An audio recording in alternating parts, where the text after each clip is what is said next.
മകളെ അമ്മ എവിടെ കിടക്ക്? ഞങ്ങൾ നടുവിൽ കിടന്നോളാം. പപ്പി പൊതപ്പെടുക്ക്. കിടക്ക് അമ്മ, കിടക്ക്. നിങ്ങൾ ഇവിടെ നിൽക്ക്, അമ്മയൊന്ന് പോയി നോക്കട്ടെ. ഞങ്ങളും വരുവാ. ഞങ്ങൾക്ക് ഒറ്റയ്ക്ക് ഇരിക്കാൻ പേടിയാ. ഞങ്ങളും വരുവാ. ഓ ശരി, വാ പതുക്കെ.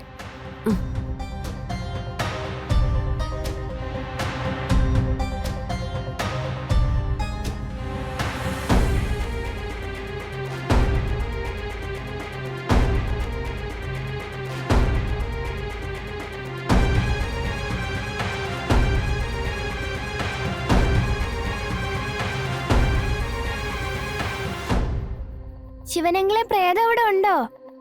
ഹേയ്, നിങ്ങൾക്ക് തോന്നിയതായിരിക്കും. ഇല്ല അങ്ങളെ, ഞങ്ങള് കണ്ടതാ. അല്ലേ പപ്പി? അതെ അതെ, ശരിക്കും ഇവിടെ പ്രേതം തന്നെയാ. വെള്ള സാരിയൊക്കെ ഉടുത്തിട്ട്.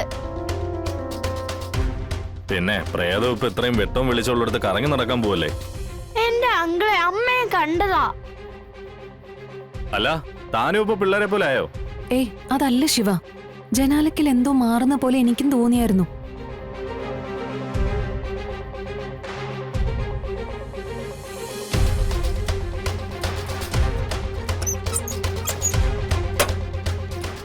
ആ, ഇപ്പൊ പ്രശ്നം തീർന്നല്ലോ.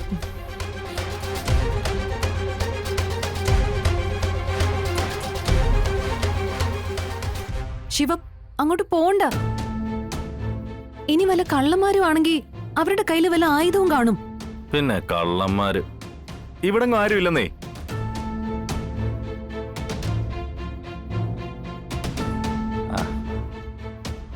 ഇവിടെ ഒരു കള്ളനും ഇല്ല, ഒരു പ്രേതവും ഇല്ല. നിങ്ങൾക്ക് വെറുതെ തോന്നുകയായിരിക്കുന്നേ. ആ ശിവ, അവിടെ ഒരു വീപ്പുണ്ട്. അതൊന്ന് എടുത്ത് ആ വീടിന്റെ സൈഡിലൊന്ന് വെച്ചേക്കണേ. ആ,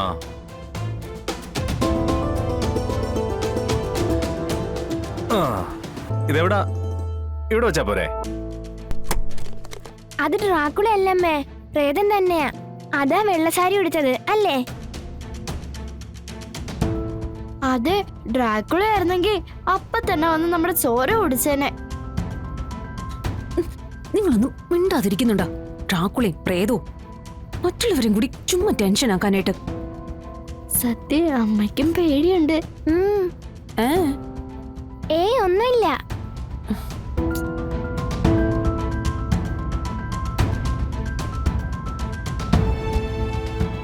അല്ല, ഇനി പ്രേതകഥ കേൾക്കണമെന്ന് പറയില്ലല്ലോ.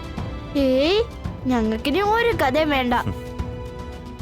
എന്നാ വാ, വന്ന് കിടക്ക്. അങ്കിളെ, ആ രൂപം മനസ്സിന്ന് പോവാത്തോണ്ട് ഉറങ്ങാൻ പറ്റുമെന്ന് തോന്നുന്നില്ല. ഉറങ്ങാനൊക്കെ പറ്റും. രണ്ടുപേരും നന്നായിട്ട് പ്രാർത്ഥിച്ചിട്ട് കിടന്നുറങ്ങിയാ മതി. വിട്ടോ, വണ്ടി വിട്ടോ. ഏയ്, ഞങ്ങൾക്ക് ഒറ്റയ്ക്ക് പോകാൻ പേടിയാ. ഞങ്ങളെ റൂമിൽ കൊണ്ടാക്കണം. എന്നാ നടക്കും മക്കളെ. പോയെന്ന് തോന്നുന്നു. ഞാൻ എന്തായാലും വന്ന കാര്യം സാധിക്കാതെ ഇവിടുന്ന് പോകുന്നില്ല. ശാലിനി, നിന്നെ തകർക്കാനുള്ളൊരു ന്യൂക്ലിയർ ബോംബ് ഉണ്ടാക്കിയിട്ടേ സുസ്മിത ഇവിടുന്ന് പോവും.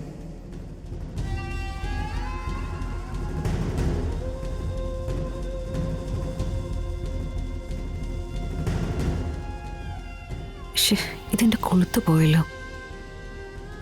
ഇനിയിപ്പോ കുട്ടികളുടെ അടുത്ത് പറയാൻ നിൽക്കണ്ട, അവര് പേടിക്കും.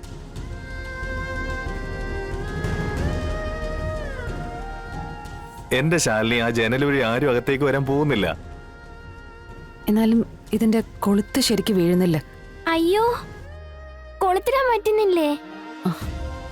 അപ്പൊ പ്രേതം പിന്നെയും വരും, ഉറപ്പാ. എന്റെ പൊന്നു മക്കളെ, അങ്ങനൊന്നും ഇല്ല. അതിന്റെ കാര്യം ഒന്ന് വിട്ടേക്ക്. ശാലിനി, കുട്ടികളെ വിളിച്ച് കിടക്കാൻ നോക്കിയേ. ഞാൻ പുറത്ത് സോഫയിൽ തന്നെ ഉണ്ടാവും. എന്താവശ്യം ഉണ്ടല്ലോ എന്നെ വിളിച്ചാ മതി. എന്നാ മക്കള് ചെന്ന് കിടന്നേ. Good night. അങ്കിള് പോയി കിടക്കട്ടെ. അയ്യോ, അങ്കിൾ അപ്പുറത്താണോ കിടക്കാൻ പോകുന്നേ? അല്ല, അങ്കിള് ദിവസം അവിടെ തന്നെയാണല്ലോ കിടക്കുന്നേ. ഇന്നത് പറ്റില്ല, ഞങ്ങൾക്ക് ഇവിടെ കിടക്കാൻ പേടിയാ. വാ, അങ്കിളും ഞങ്ങളുടെ ഒപ്പം ഇവിടെ കിടക്കണം. അയ്യോ മക്കളെ, മക്കളെ. പപ്പി, സത്യം നിങ്ങൾ എന്തായി പറയുന്നേ? അങ്കിൾ എങ്ങനെ ഇവിടെ വന്ന് കിടക്കുന്നേ? അങ്കിള് പുറത്ത് കിടന്നോളും. പറ്റില്ല, ഞങ്ങൾക്ക് പേടിയാ. ആ പ്രേതം ഞങ്ങളെ പിടിക്കാൻ വരും. ദേ പപ്പി, എന്റെ നല്ല അടി കിട്ടുവേ. അത് നിങ്ങക്ക് വെറുതെ തോന്നിയതാന്ന് പറഞ്ഞില്ലേ? ദേ, എന്തേ കാണിക്കുന്നെ? ഇല്ല, ഞങ്ങൾ കണ്ടതാ. വെള്ളസാരി ഉടുത്ത് വരുന്ന പ്രേതമാന്നല്ലേ അമ്മ പറഞ്ഞത്? അപ്പൊ ആ വന്നത് പ്രേതം തന്നെയാ. ചെലപ്പോ ഇനി ഡ്രാക്കുളയും വരും പപ്പി. ചുമ്മാ അതും ഇതൊക്കെ പറഞ്ഞു കൊടുത്തിട്ടല്ലേ അവരിങ്ങനെ വാശി പിടിക്കുന്നേ. മക്കളെ മക്കളെ കിടന്നോ, ഞാൻ അപ്പുറത്തുണ്ട്. ഇവിടെ കിടക്ക്. ഞങ്ങൾക്ക് പേടിയാ അങ്കിളെ. മക്കളെ അങ്കിൾ പുറത്ത് കിടക്കാം. ഞങ്ങൾ ഉറങ്ങുന്നവരെങ്കിലും ഒന്ന് ഇവിടെ കിടക്ക് പ്ലീസ്. മക്കളെ, അങ്കിൾ അപ്പുറത്ത് തന്നെയല്ലേ കിടക്കുന്നേ. വിളിച്ച ആ സമയത്ത് തന്നെ ഓടി വരില്ലേ? പിന്നെ എന്തിനാ അങ്കിളിനെ ബുദ്ധിമുട്ടിക്കുന്നെ? പറയുന്ന കേക്ക്. പറ്റില്ല, അങ്കിള് ഞങ്ങളുടെ ഒപ്പം കിടന്നാ മതി. ഒന്ന് സമ്മതിക്കങ്ങളെ, ഞങ്ങൾക്ക് പേടിയായിട്ടല്ലേ. ഞങ്ങൾക്ക് ഇങ്ങനെ പറയാൻ അങ്കിള് മാത്രല്ലേ ഉള്ളൂ.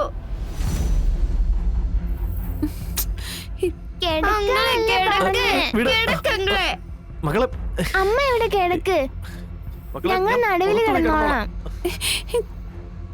പപ്പി പൊതപ്പെടുക്ക്, കിടക്ക്. അമ്മ കിടക്ക്.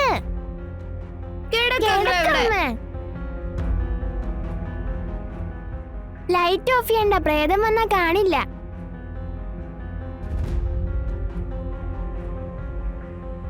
അവരുറങ്ങട്ടെ, എന്നിട്ട് ഞാൻ അപ്പുറത്തേക്ക് പൊക്കോളാം. കിടക്കമ്മേ, കിടക്ക്. അമ്മയും കൂടെ കിടന്നാലേ എനിക്ക് ഉറക്കം വരത്തുള്ളൂ. പപ്പി, അങ്കിളിനെ വിട്ടേക്കല്ലേ? ഇല്ല, ഞാൻ അമ്മയെ പിടിച്ചിട്ടുണ്ട്.